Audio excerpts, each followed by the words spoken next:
देखो last day हम लोग डायनेमिक मेमोरी एलोकेशन पढ़ाई कर रहे थे। डायनेमिक मेमोरी एलोकेशन की ज़रूरत क्यों पड़ती है ये सारी चीज़ें हम बता चुके हैं आपको। एक बार फिर से रिवाइज कर दूं आपके लिए। हम जब भी कोई प्रोग्राम बनाते हैं तो कंपाइल टाइम पे हमें कितनी मेमोरी चाहिए वो हमें पहले से पता होनी चाहिए। जैसे फॉर एग्ज़ाम्पल अगर आपने एक एरे बनाया है तो एरे की साइज़ आपको पहले से ही मालूम होनी चाहिए। कोई भी प्रोग्राम जो आप बनाते हो वो मेमोरी में इस तरह से स्टोर होता है। ये अगर हमारा मेमोरी है तो यहाँ पे एक पोर्शन होगा कोड लिखने के लिए, दूसरा पोर्शन होगा आपके ग्लोबल वेरिएबल्स के लिए, उसके अलावा एक स्टैक होता है और एक हीप होता है।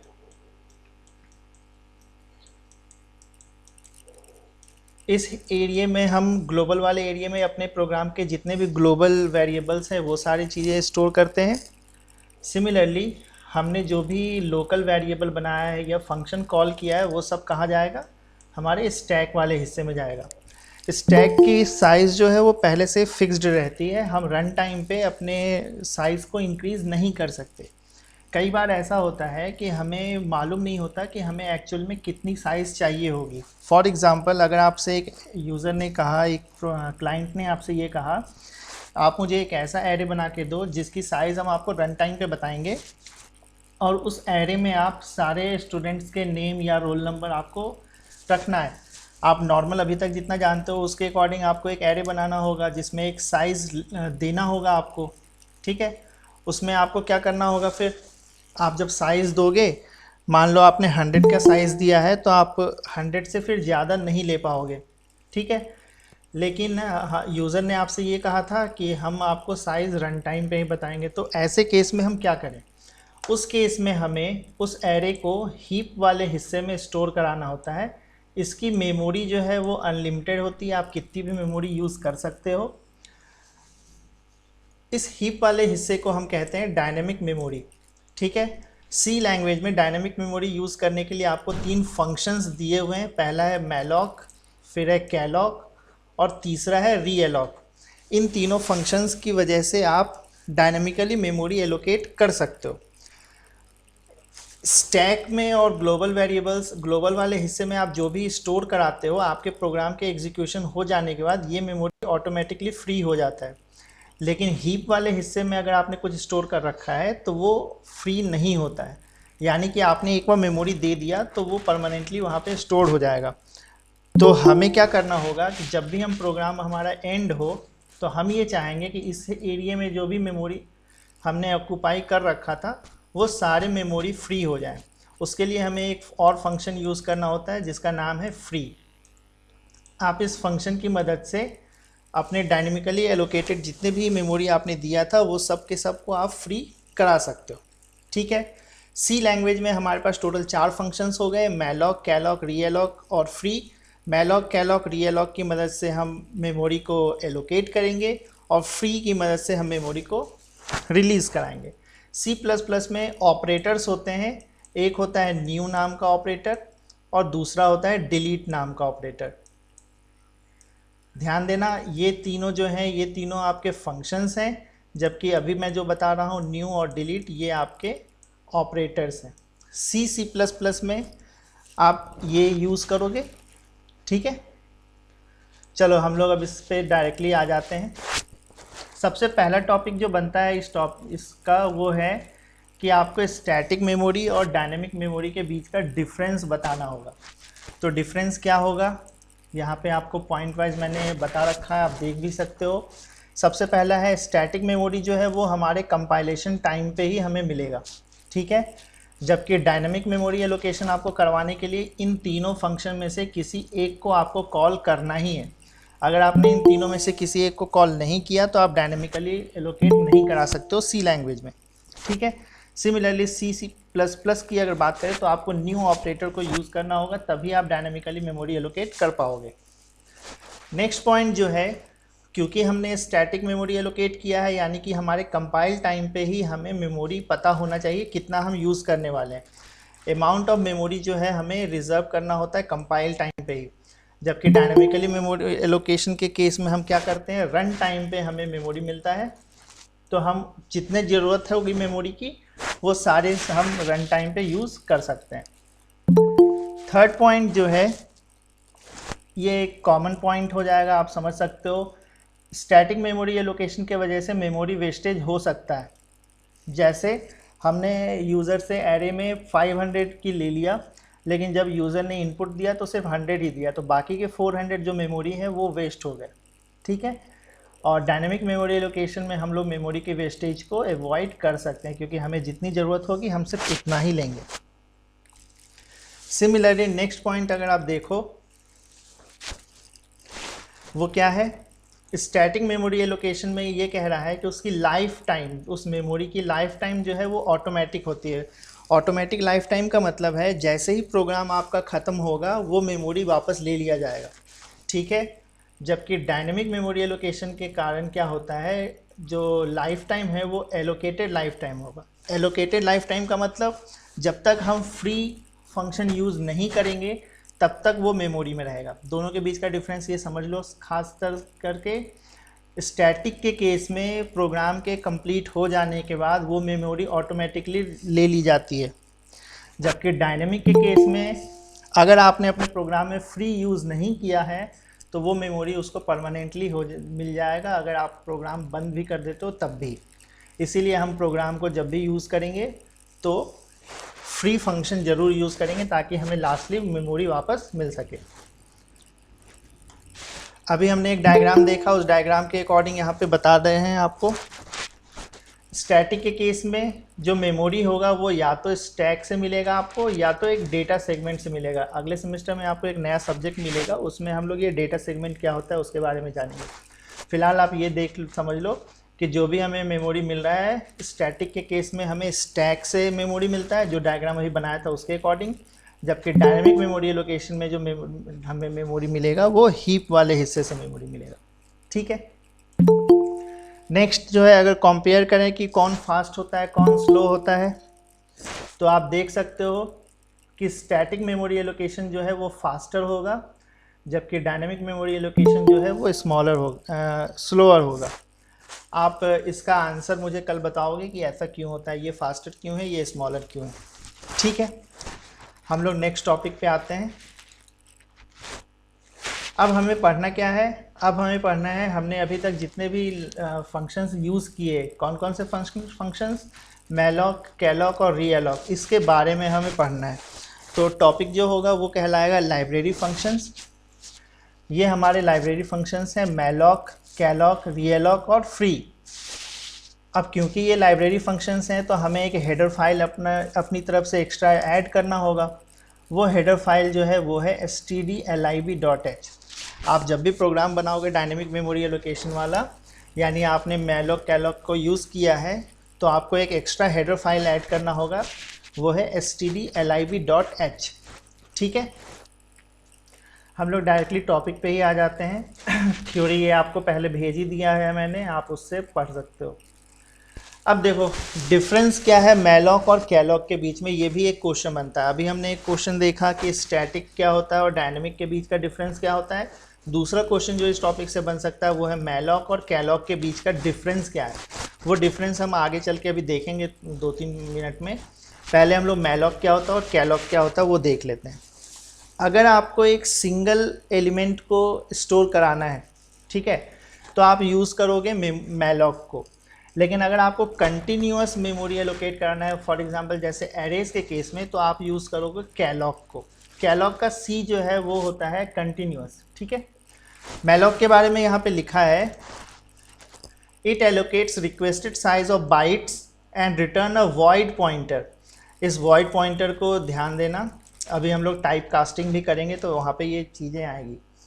It allocates requested size of bytes and return a void pointer to the first byte of the allocated space।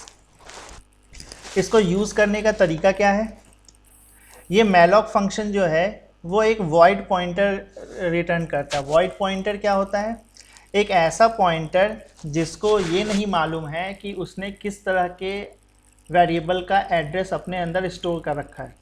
अभी तक हम लोग जब भी पॉइंटर्स बनाते थे तो हम लिखते थे इंट, है ना, हम क्या लिखते थे, int ptr, int star ptr। इसका मतलब क्या होता था, ये ptr नाम का जो पॉइंटर है उसके अंदर जो एड्रेस है वो किसी एक इंटीजर टाइप के वेरिएबल का है। एक वॉइड पॉइंटर भी होता है, उसको डिक्लेयर कैसे करते हैं, वॉइड इस पॉइंटर का स्टार और उस पॉइंटर का नाम ptr। अब क्या होगा, ये ptr जो है, ये ptr एक ऐसा पॉइंटर है जिसके अंदर एड्रेस तो है, लेकिन वो मालूम नहीं कि वो एड्रेस किस तरह के वेरिएबल का है। क्या वो एक इंटीजर का एड्रेस है, क्या वो एक फ्लोट का एड्रेस है, क्या वो एक कैरेक्टर का एड्रेस है, ये हमें मालूम नहीं। तो हम उसको यूज़ करते हैं वॉइड। अब बोलोगे सर इसकी ज़रूरत यहाँ पे क्यों पड़ रही है। अब देखो, अभी हमने आपसे कहा कि रन टाइम पे आपको मेमोरी चाहिए। तो जब आप रन टाइम पे मेमोरी लेना चाहते हो तो आपको मालूम नहीं है कि रन टाइम पे आपको किस तरह के वेरिएबल की मेमोरी की ज़रूरत पड़ेगी, ठीक है। लेकिन मेमोरी तो हमें एलोकेट करना है, तो हम क्या करेंगे, एक मैलॉक फंक्शन यूज़ करेंगे। वो मैलॉक फंक्शन हमें सिर्फ एक मेमोरी एलोकेट करके दे देगा, उसका एड्रेस। अब हमें क्या करना होगा, ये एड्रेस जैसे भी मिला है हमें, उसको हमें टाइप कास्ट करना होगा, जिस तरह के वेरिएबल में हम स्टोर करा रहे हैं वैसा, ठीक है। आप इसके सिंटैक्स को ध्यान से देख लो। यहाँ पे सिंटैक्स इसका क्या है, मैलॉक लिखेंगे हम, हमें कितनी साइज चाहिए, और यहाँ से हमें एक एड्रेस मिलेगा वॉइड पॉइंटर का। उस वॉइड पॉइंटर के एड्रेस को हम टाइप कास्ट करेंगे। म्यूट कर लो अपने आप को, कौन है। इस मैलॉक को यूज़ करने के बाद हमें एक एड्रेस मिला है, वो एड्रेस एक वॉइड पॉइंटर के पास है, और उस वॉइड पॉइंटर को हमें टाइप कास्ट करना होगा अपने अकॉर्डिंग। तो उसका ओवरऑल सिंटैक्स जो है वो ये है, आप इसको नोट कर लो। अभी हम प्रोग्राम जब यूज़ करेंगे तो वहाँ पे और क्लियरली आ जाएगा। कैसे यूज़ करते हैं मैलॉक को, हम लिखेंगे पॉइंटर का नाम, कुछ भी हो सकता है पॉइंटर का नाम, मेरे केस में ptr लिखा है। असाइनमेंट का सिंबल, टाइप कास्टिंग के लिए पैरेंथेसिस यूज़ करेंगे हम।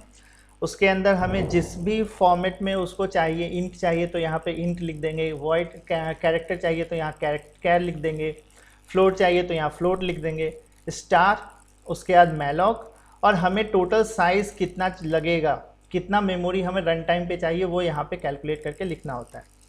हम एग्जांपल से देख सकते हैं। इसके डिस्क्रिप्शन के बारे में यहाँ देख लो, लिखा है ये ptr is a pointer of type cast, malloc function returns a pointer to an area of memory with size of byte size. इस साइज़ का हमें एक पॉइंटर रिटर्न होगा जो हमें टाइप कास्ट करना है। एग्जाम्पल से समझते हैं तो ज़्यादा अच्छा रहेगा। जैसे एग्जाम्पल में यहाँ पे लिखा है ptr assignment ptr star malloc 100 into size of int. अब यहाँ पे साइज ऑफ इंट क्यों लिखा, उसकी भी कहानी है। 16 बिट के प्रोसेसर में इंट की साइज़ होती है 2 बाइट्स की। 32 बिट के प्रोसेसर जो अभी नॉर्मली हम लोग सारे यूज़ करते हैं, उसमें इंट की साइज़ होती है 4 बाइट्स की। 64 बाइट के प्रोसेसर में आप इंट की साइज़ होती है 8 बाइट की। तो हमें मालूम नहीं कि आप कौन से सिस्टम पे यूज़ कर रहे हो, तो हम क्या करेंगे, उसके लिए लिखेंगे साइज़ ऑफ। ये साइज़ ऑफ क्या करेगा, इस इंट का जो भी साइज़ है आपके प्रोसेसर में, 2 बाइट का, 4 बाइट का, 8 बाइट का, वो रिटर्न करेगा। हम यहाँ पे मान लेते हैं मेरे सिस्टम पे 4 बाइट्स का है, ठीक है। तो यहाँ से हमें रिटर्न होगा 4 को हमने 100 से मल्टीप्लाई कर दिया तो क्या मिला हमें 400। यानी मैं चाहता हूँ कि मुझे 400 बाइट्स की स्पेस रन टाइम पे एलोकेट की जाए। तो होगा क्या, मैलॉक फंक्शन क्या करेगा, मुझे 400 बाइट्स की मेमोरी रिजर्व कर देगा हीप वाले एरिया से, और इस 400 बाइट्स का जो स्टार्टिंग एड्रेस है वो एक वॉइड पॉइंटर के पास भेज देगा। लेकिन मैं इसको यूज़ किस लिए कर रहा था, इंटीजर के लिए यूज़ कर रहा था, तो मुझे उसको इंट में टाइप कास्ट करना होगा, इसलिए मैंने यहाँ पे लिखा है इंट स्टार। अगर ये वाला एड्रेस, ये वाला मेमोरी मुझे फ्लोट के लिए यूज़ करना होता तो मैं यहाँ लिखता फ्लोट स्टार। अगर ये वाला मुझे कैरेक्टर के लिए यूज़ करना होता तो मैं लिखता इसको यहाँ पे कैरेक्टर स्टार। लेकिन मुझे यहाँ यूज़ करना है इंटीजर के लिए, तो मैंने लिखा है इंट स्टार। ये होता है टाइप कास्टिंग। आप एक टाइप के वेरिएबल को किसी और टाइप के वेरिएबल में कन्वर्ट कर रहे हो। तो अगर ओवरऑल देखा जाए तो इस स्टेटमेंट से होगा क्या, ये वाला स्टेटमेंट जो आपने लिखा है उससे हुआ क्या, आपको इंट की साइज़ मान लेते हैं 4 है, तो 400 बाइट्स की मेमोरी मिली जिसको हमने टाइप कास्ट कर दिया इंटीजर में और पीटीआर के पास भेज दिया, यानी उस एड्रेस का स्टार्टिंग एड्रेस, उस मेमोरी का स्टार्टिंग एड्रेस पीटीआर के पास आया हुआ है। ठीक है, अब मैं उसमें कोई सा भी वैल्यू स्टोर करवा सकता हूँ। हो सकता है अभी समझने में दिक्कत आ रही हो, थोड़ा साथ दो हमारा, आपको सब समझ में आ जाएगा धीरे धीरे। सेकंड फंक्शंस जो है वो हमारे पास है कैलॉक। मैलॉक में हमने देखा अभी कि हम एक ही साइज़, एक ही ब्लॉक हमें मिल रहा है, वो ब्लॉक आप कितने भी साइज़ का ले सकते हो, 400 का, 800 का, 1200 का, जो भी मिलेगा सिर्फ एक ही ब्लॉक मिलेगा आपको।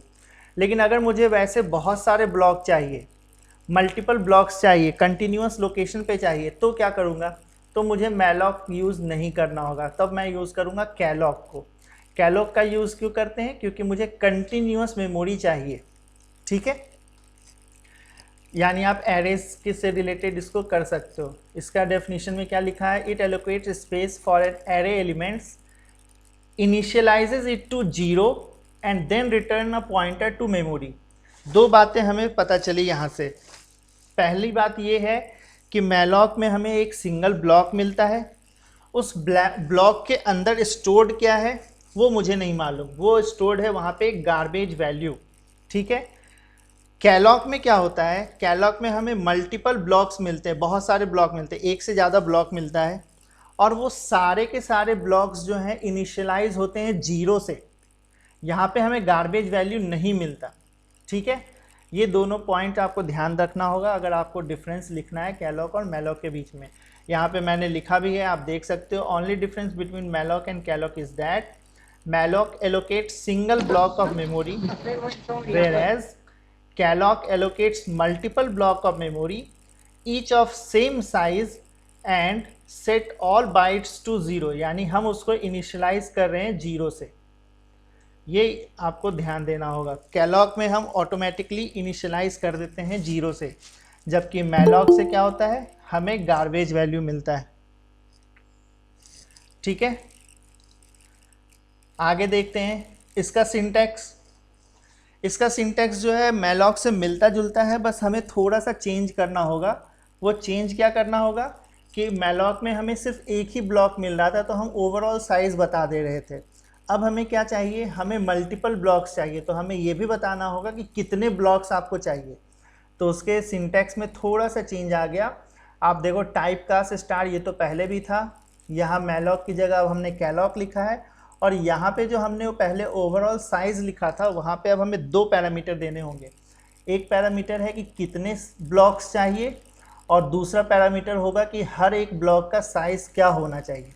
ठीक है, आप इसको एक एग्जांपल से यहाँ पे देख सकते हो। जैसे मैंने यहाँ पे लिखा है PTR assignment float star calloc 25 comma size of float. मुझे साइज ऑफ फ्लोट के बराबर एक सिंगल ब्लॉक हो गया, और ऐसे ऐसे कितने ब्लॉक्स चाहिए मुझे, ऐसे ऐसे टोटल 25 ब्लॉक्स चाहिए। ये एक ब्लॉक की साइज़ है, और ऐसे ब्लॉक हमें टोटल कितने चाहिए, 25। और ये जो एरिया होगा, ये जो मेमोरी का एरिया होगा हीप में होगा, और उसकी स्टार्टिंग एड्रेस जो होगी मैं टाइप कास्ट कर रहा हूँ इस पर्टिकुलर केस में फ्लोट में, और वो दे रहा हूँ पॉइंटर को। ठीक है, आप इसके डिस्क्रिप्शन में यहाँ देख सकते हो, लिखा है it allocates continuous space in memory for an array of 25 elements each of size of float. और फ्लोट की साइज़ क्या है, 4 बाइट्स की, यानी 4 बाइट्स के 25 ब्लॉक मुझे मिल गए।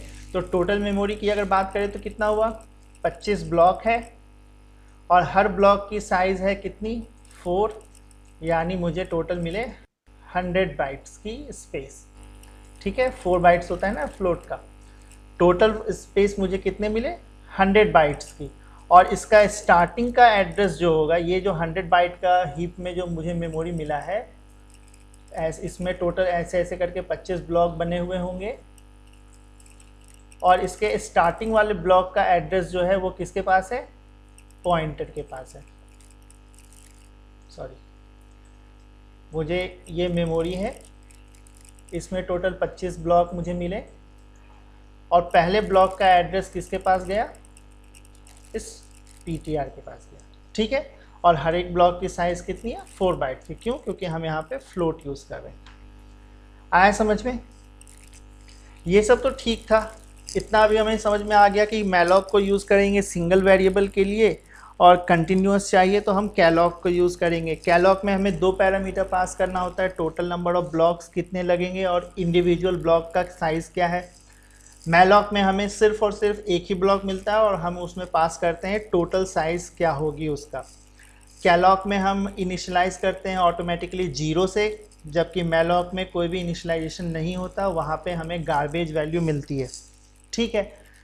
अब देखो, मान लो आपने स्टार्टिंग में एक साइज़ फिक्स किया 400 का फॉर एग्ज़ाम्पल, लेकिन जब प्रोग्राम आप बना रहे थे उस समय क्या हुआ, इस 400 की जगह मुझे सिर्फ 200 ही चाहिए, यानी मुझे अपने साइज़ को रीसेप करना है। तो मैं क्या करूँगा, फिर एक नया फंक्शन यहाँ पे यूज़ होगा और वो फंक्शन का नाम क्या है, रीएलॉक। रीएलॉक फंक्शन क्या करता है, आपको जो मैलॉक या कैलॉक की मदद से आपने पहले एलोकेट कर रखा है उसकी साइज़ को चेंज करने में आपको हेल्प करता है। जैसे उसका सिंटेक्स आप देख सकते हो, ये PTR जो है वो क्या होगा, ओरिजिनली हमने इसको कैलॉक या मैलॉक के थ्रू स्पेस एलोकेट किया था, लेकिन अब मुझे एक न्यू साइज़ चाहिए, तो मैं दूसरा पैरामीटर पास करूँगा न्यू साइज़, और ये रीएलॉक फंक्शन यूज़ करूँगा। अब जो भी ये न्यू साइज़ होगा वो असाइन कर दूँगा उसी पॉइंटर को, यानी अब मेरा साइज़ चेंज हो गया है। अब न्यू साइज़ जो है वो पहले वाले साइज़ से ज़्यादा भी हो सकता है और उससे कम भी हो सकता है, इसमें कोई डाउट आपको नहीं होना चाहिए, ठीक है। यानी 3 फंक्शन जो हमने देखा उसमें पहला है मैलॉक, दूसरा है कैलॉक, तीसरा है रीएलॉक। रीएलॉक का काम होता है हमें प्रीवियसली जो कैलॉक या मैलॉक की मदद से साइज़ हमने लिया था उसकी साइज़ को चेंज करने के लिए। उसका सिंटेक्स आपके स्क्रीन पे दिख रहा है आपको। कैलॉक और मैलॉक के बारे में हमें आपको अभी फ़िलहाल बता ही दिया। अब देखो, जब ये रीएलॉक की बात आती है तो इसमें मैं कुछ आपसे क्वेश्चन करना चाहूँगा। देखो, मान लो ये हमारे पास टोटल मेमोरी है, ठीक है। हीप वाले हिस्से में हमने क्या करा, ये मेमोरी है तो इसमें ब्लॉक भी बने हुए होंगे ढेर सारे।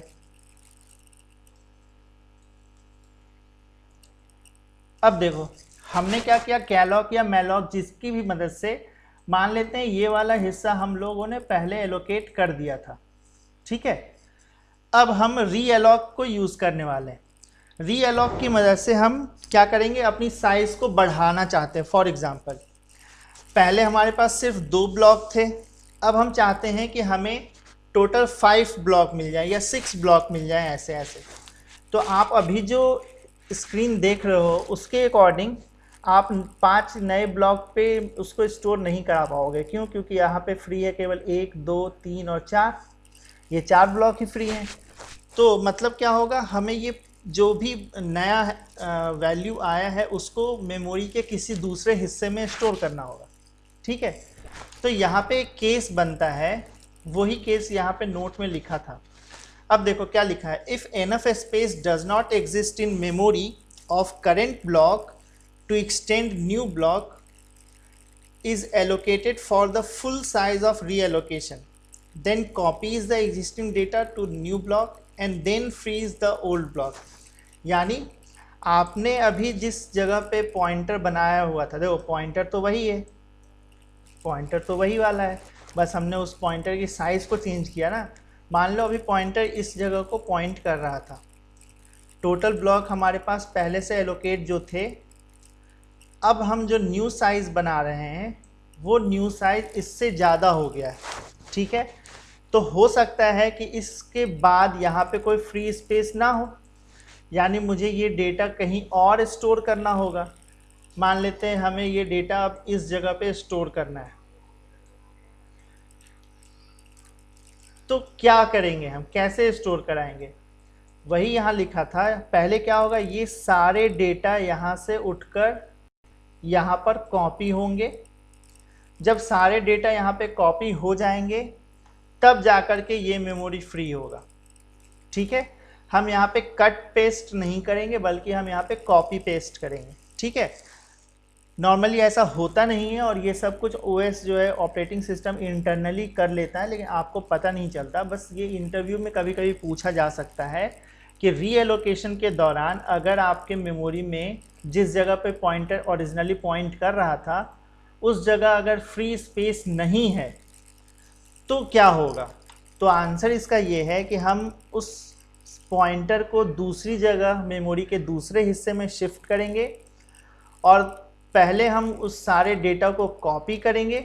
जब सारा डेटा कॉपी हो जाएगा तब हम पुराने वाले हिस्से को फ्री कर देते हैं, यानी ये हिस्सा फ्री होगा, है ना। आप ये मत सोच लेना कि हमने जब शिफ्टिंग किया तो ये पहले से वही वाला डेटा है। ठीक है, हमने जब शिफ्ट किया है यहाँ पे तो ये वाला हिस्से का मेमोरी जो है वो भी फ्री होता है।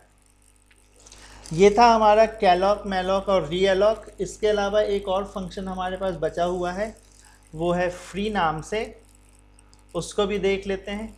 फ्री जो है उसके बारे में अभी मैंने बता ही दिया आपको। फ्री हम यूज़ करेंगे कैलॉक, मैलॉक या रीअलॉक के द्वारा जो भी मेमोरी आपने डायनेमिकली एलोकेट किया है वो सारे मेमोरी को वापस लाने के लिए। यानी कि उसका सिंटैक्स भी आसान ही होता है, आप इसका सिंटैक्स देख लो। बस आपको लिखना है फ्री और वो पॉइंटर का नाम जो पॉइंटर अभी डायनेमिकली आपको पॉइंट कर रहा था। सिंपल है, इसमें हमें अलग से कुछ भी लिखने की ज़रूरत नहीं पड़ती, बस उस पॉइंटर का नाम दे दो और फ्री फंक्शन को कॉल कर लो। ठीक है, अभी तक तो ये सब तो थ्योरी था। हम अब एक प्रैक्टिकल की मदद से देख लेते हैं, एक क्वेश्चन सॉल्व करके देख लेते हैं। ये रहा आपके स्क्रीन पे क्वेश्चन। क्वेश्चन है write a program to find sum of n elements entered by user. अब यहाँ पे हमने नंबर ऑफ एलिमेंट्स बताया नहीं है, वो n एलिमेंट्स है। यानी रन टाइम पे यूज़र बोलेगा मैं 10 एलिमेंट का सम चाहता हूँ तो आपको 10 का सम करके बताना होगा। अगर यूज़र आपको बोलता है मैं 100 का चाहता हूँ, 100 का सम करना चाहता हूँ, तो 100 एलिमेंट्स का सम आपको बताना होगा। ठीक है, आगे लिखा है क्वेश्चन में allocate memory dynamically using malloc function, यानी इस प्रोग्राम में आपको मैलॉक फंक्शन यूज़ करना होगा। देखो प्रोग्राम देखते हैं क्या है। प्रोग्राम के लिए हमने यहाँ पे पहले ही आपको बताया था, एक एक्स्ट्रा हेडर फाइल हमें यूज़ करना होगा stdlib.h, क्योंकि मैलॉक, कैलॉक, रीअलॉक और फ्री किसके अंदर है, वो इसी हेडर फाइल के अंदर आता है। तो ये हेडर फाइल हमने यूज़ किया। उसके अलावा हमें क्या क्या यूज़ करना होगा, एक नंबर लेना होगा, कितने नंबर ऑफ़ एलिमेंट्स चाहिए हमें, n की वैल्यू जो क्वेश्चन में लिखा था। एक वेरिएबल और लिया हमने फॉर लूप वगैरह चलाने के लिए। एक पॉइंटर हमने लिया है, डायनामिकली मेमोरी एलोकेट करना है तो पॉइंटर तो चाहिए ही। और एक वेरिएबल हमने लिया है सम नाम का, जिसको इनिशियलाइज़ किया 0 से, जिसके अंदर हमें फाइनली सम को स्टोर कराएंगे। ठीक है, फिर हम printf और scanf की मदद से नम के अंदर एक वैल्यू ले लेंगे, inter number of elements. User जितने भी नंबर डालता है 5, 10, 20, 100 जो भी, तो वो नम के अंदर आ जाएगा। आगे देखते हैं, क्वेश्चन में साफ साफ कहा हुआ था कि हमें एक पॉइंटर मैलॉक फंक्शन यूज़ करना है। तो मैलॉक फंक्शन का जो हमारे पास सिंटैक्स है वो हमें मालूम है। हम मैलॉक लिखते हैं और मैलॉक जो हमें वो एक ही ब्लॉक देता है और वहाँ पे हम इस तरह से उसको लिख सकते हैं। इंटीजर वैल्यू का सम निकालना है तो साइज़ ऑफ इंट लिखेंगे और टोटल कितने इंटीजर चाहिए तो वो हमने नम से यूज़ कर लिया, और इन दोनों का प्रोडक्ट जो भी होगा उतनी ब्लॉक आपको यहाँ पे डायनेमिकली मिल जाएगी। ठीक है, और ये हम पॉइंट करा देंगे ptr को। ptr क्या है, पॉइंटर है। ऊपर हमने पॉइंटर को बनाया हुआ था, यहाँ पे आप देख सकते हो। ठीक है, ये ptr हमारे पास है। अब उसके अलावा कुछ इफ एल्स हम लोग जो नहीं यूज़ किया, फॉर लूप यूज़ किया है, वो देख लो। अगर ptr की वैल्यू नल है इसका मतलब हम एरर है, यानी कि ये यूज़र ने कुछ भी नंबर की वैल्यू दिया ही नहीं। नंबर यहाँ पे 0 दे देगा यूज़र, तो ptr किसको पॉइंट करेगा, किसी को नहीं, तो उसके अंदर नल आ जाएगा। तो हमें एक एरर मैसेज देना और प्रोग्राम को एग्जिट करना है। ये तो नॉर्मल कंडीशन थी। उसके अलावा अगर यूज़र ने वैल्यू इंसर्ट करना स्टार्ट किया तो हम क्या करेंगे, पहले तो वो सारे इनपुट लेंगे। तो उस एरे में इनपुट लेने के लिए हमें क्या यूज़ करना होगा, फॉर लूप यूज़ करेंगे। स्कैनएफ की मदद से हम वो सारे वैल्यूज़ को इंसर्ट कराना स्टार्ट करेंगे। आप ये फॉर लूप देख सकते हो, यहाँ पे 0 से स्टार्ट हुआ है, नम तक गया। नम क्या है? जितने नंबर ऑफ एलिमेंट्स हमें चाहिए, तो वो यूज़र ने प्रोवाइड किया है। यहाँ पे जो ये ptr प्लस आई है, आप एरे के केस में पिछले क्लास में हमने बताया ही था, आप इसको ऐसे भी यूज़ कर सकते हो। ये एरे अगर होता है, पहला ब्लॉक अगर आपका ये है, दूसरा ब्लॉक अगर आपका एरे का ये है, तीसरा ये है, पहले से दूसरे में जाने के लिए आप दो चीज़ें कर सकते हो। या तो आप लिख दो A0+1,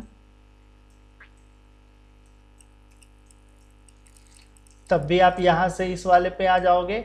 और एरेज के केस में हमें मालूम है कि उसका नाम जो है वही बेस एड्रेस भी होता है, ठीक है। तो हम A+I भी लिख सकते थे, और इस A को ही हम ptr से पॉइंट करा रहे हैं। ऊपर वाले स्टेप में आपने देखा ही है यहाँ पे, तो हम उस ptr को भी यूज़ कर सकते हैं। ptr प्लस आई यूज़ किया। फिर सम के लिए हमें मालूम है sum equal to sum plus value उस एड्रेस पे। तो किसी भी एड्रेस पे वैल्यू लेने के लिए क्या यूज़ करते हैं? स्टार ऑपरेटर यूज़ करते हैं। ये जो लाइन लिखा है उसका मतलब ये है, हम लिख रहे हैं sum equal to sum plus value at the address, और वो एड्रेस क्या है? ptr प्लस आई, ठीक है। तो यहाँ से हमें सम मिल जाएगा। इस एस के अंदर हम लोगों ने सम ले लिया। फॉर लूप के ख़त्म होने के बाद ओवरऑल सम हमारे पास आ चुका है, हम उसको प्रिंट कराएंगे। और क्योंकि अब हमारा प्रोग्राम ख़त्म हो चुका है, तो हम फ्री फंक्शन को यूज़ करेंगे। क्यों? ताकि वो वाले वैल्यू फ्री हो सके, ठीक है। और लास्टली प्रोग्राम को हम टर्मिनेट कर देंगे। आप लोग इस प्रोग्राम को बना के देखना घर पे, आपके पास नोट्स में ये प्रोग्राम है, रन करा के देखो। कोई दिक्कत आए तो मुझे बताना, ठीक है। सिमिलरली आप इसी चीज़ को कैलॉग और फ्री की मदद से भी कर सकते हो। यहाँ इस क्वेश्चन में लिखा था कि आपको मैलॉक यूज़ करना है, ठीक है। तो हमने प्रोग्राम में मैलॉक यूज़ किया। आप इसी प्रोग्राम को कैलॉग की मदद से भी यूज़ कर सकते हो, ठीक है। बस हमें यहाँ पे चेंज क्या करना होगा? इस लाइन की जगह हमें ये वाला लाइन लिखना होगा, ptr equal to int star calloc num comma size of int. बाकी सब कुछ सेम रहेगा, सिर्फ ये वाला लाइन चेंज हो जाएगा उस प्रोग्राम में, अगर आपको कैलॉग की मदद से बनाना है तो, ठीक है। यहाँ तक कोई दिक्कत आपको समझने में?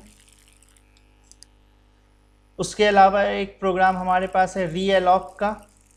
उसमें हम लोगों ने क्या किया है, पहले साइज़ कुछ और थी, बाद में यूज़र ने साइज़ चेंज कर दिया। उसके लिए एक प्रोग्राम है यहाँ पे, आप इसको भी एक बार देख लो। लाइब्रेरी फंक्शन हमने यूज़ किया। मेन के अंदर एक ptr वेरिएबल लिया है, n1 और n2 लिया है। उसके अलावा एक i वेरिएबल है। ओरिजिनली साइज़ ऑफ एरेज हमने लिया, और वो एरे का साइज़ n1 में था। यानी स्टार्टिंग में ptr हम n1 के अकॉर्डिंग एलोकेट कर रहे थे, ठीक है। आगे देखते हैं। अगर नेक्स्ट हमने क्या किया, हम उसको रीएलोकेट कर रहे हैं। यहाँ पे ये सारी चीज़ें हम लोग क्या कर रहे हैं, यहाँ पे देखो address of previously allocated memory, ये चेक करने के लिए कि क्या शिफ्टिंग हुई है या नहीं हुई है। उसके लिए एक प्रिंटर वगैरह यूज़ किया हमने। और वैल्यूज़ वगैरह अगर आप प्रिंट कराना चाहो तो वो सब भी कर सकते हो, ये ऑप्शनल है। नेक्स्ट जो है मेन है, वो यहाँ पे आ जाता है। आप यहाँ से printf की मदद से मांगोगे यूज़र से अब नया साइज़। पहले n1 साइज़ था, अब हम n2 साइज़ मांग रहे हैं। स्कैनएफ में n2 ले लिया। देन हम लोग इसको रीएलोकेट करेंगे इसकी मदद से। कैसे रीएलोकेट यूज़ किया है, फंक्शन कॉल करेंगे reallocate pointer comma new size, पुराना पॉइंटर जो था वो कॉमा न्यू साइज़ जो भी है, और फिर उसको री असाइन कर देंगे पॉइंटर में ही। तो ये हमारा रीएलोकेट फंक्शन हो गया। उसके अलावा आप यहाँ से फिर से वो वैल्यू को प्रिंट कराने वाला ऑप्शनल है। ये सब अगर आप लिखना चाहो तो जो भी वैल्यू आपने दिया था वो पास हो रहा है या नहीं हो रहा, तो आप यहाँ से देखोगे तो ये रीएलॉक फंक्शन भी यूज़ कर सकते हैं। पहले हमने ओरिजिनली एक वैल्यू लिया था, वो पॉइंटर में डाल दिया। उसके बाद हमने उसको रीएलोकेट करके फिर से पॉइंटर में एलोकेट कर दिया, ठीक है। जो नेक्स्ट टॉपिक है इसका और सबसे लास्ट टॉपिक है, वो है हमारे मैलॉक और कैलॉक के बीच का डिफरेंस। अभी कुछ डिफरेंस आपको याद हो भी गया होगा। समरी वाइज देखना चाहो तो यहाँ पे लिखा हुआ है। मैलॉक में हमें एक सिंगल ब्लॉक मिलता है, जबकि कैलॉक में हमें मल्टीपल ब्लॉक मिलता है। मैलॉक के सिंटेक्स में नंबर ऑफ आर्ग्यूमेंट सिर्फ एक ही है, जबकि कैलॉक में नंबर ऑफ आर्ग्यूमेंट्स 2 हैं। वो 2 कौन कौन से हैं? एक तो उसका टोटल नंबर कितने एलिमेंट्स चाहिए, और दूसरा है हर एलिमेंट का साइज़ क्या होगा। उसके अलावा जो थर्ड पॉइंट है जो इम्पॉर्टेंट है वो ये कि मैलॉक जो है वो गार्बेज वैल्यू रहता है, उसमें इनिशलाइज वो 0 से नहीं करता, जबकि कैलॉक जो है वो सारे मेमोरी लोकेशन जो भी टोटल मेमोरी हैं उनको 0 से इनिशलाइज करता है। उसके अलावा आप पॉइंट उसके सिंटेक्स को देख सकते हो। ये मैलॉक का सिंटेक्स है।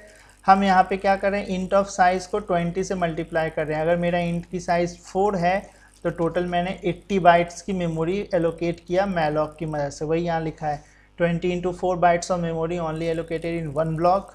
जबकि कैलॉक में हम लोग क्या करेंगे, 20 कॉमा जो भी साइज़ हमें लेना है, 20 blocks of memory will be created and each contains 20 × 4 bytes, यानी टोटल मेमोरी हमने यहाँ पे 1600 लिया। ये वाला 20 यहाँ मल्टीप्लाई हुआ है, देख लेना। अगर आप इस 20 को मल्टीप्लाई नहीं करोगे तो क्या होगा, 4 आएगा यहाँ से, कॉमा 20 आएगा, यानी टोटल 80 ब्लॉक्स होंगे। टोटल साइज़ 80 का होगा और वो 80 जो है 20 पार्ट्स में डिवाइडेड होगा। हर एक पार्ट्स में कितने होंगे, सिर्फ 4 बाइट्स की। मैंने यहाँ पे 20 मल्टीप्लाई करके लिखा है, इसलिए टोटल साइज़ 1600 का है। यहाँ तक में किसी को कोई दिक्कत है?